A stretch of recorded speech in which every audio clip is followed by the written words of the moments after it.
Hey, William, how you doing? Yeah, this is really fun. I think it's a blast. I really do. I think it's so fun. There's a couple of things I think that are working really well, and there's a couple of things that aren't. The potato peel for the timeline's a home run. I love it. That's really, really clever. Um, as far as the timeline goes, this frame right here lies outside of the potato, and it's really the only one that's outside of the potato. So it almost, I'm afraid it could be skipped over. I am. And it's okay because if you go from this frame to this frame, you'll still get it. But nonetheless, I wonder if it wouldn't be maybe bring that potato skin around there. And I don't know, you think about it, but I definitely think this one is the only one in the whole series that's lying outside the potato peel. So for some reason, for some, in terms of basic visual communication, this is being excluded in one way or another just by the sheer nature of the fact that it's placed outside the peel, while everything else is inside the peel, so to speak. Okay, so this is really clever. It's fun and cute. It adds a really cute kind of flavor to the narrative. And then it's 10 to 6. Oh no! But the thing is, it's just placing this note right here. I think it's kind of boy. I'd love to see the guy walking into the kitchen and seeing this note on the refrigerator.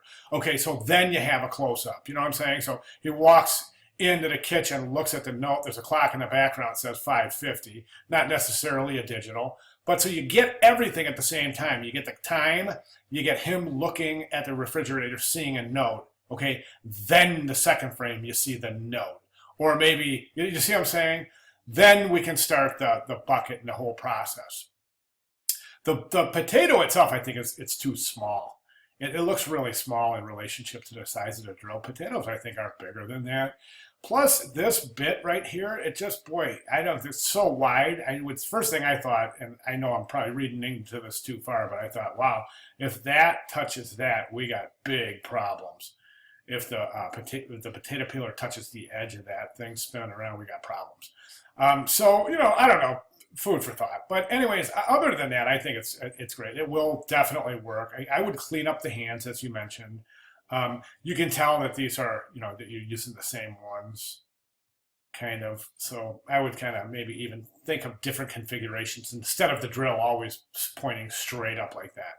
You see what I'm saying? Maybe have him tilted over this way a little bit to hold his hand up to it.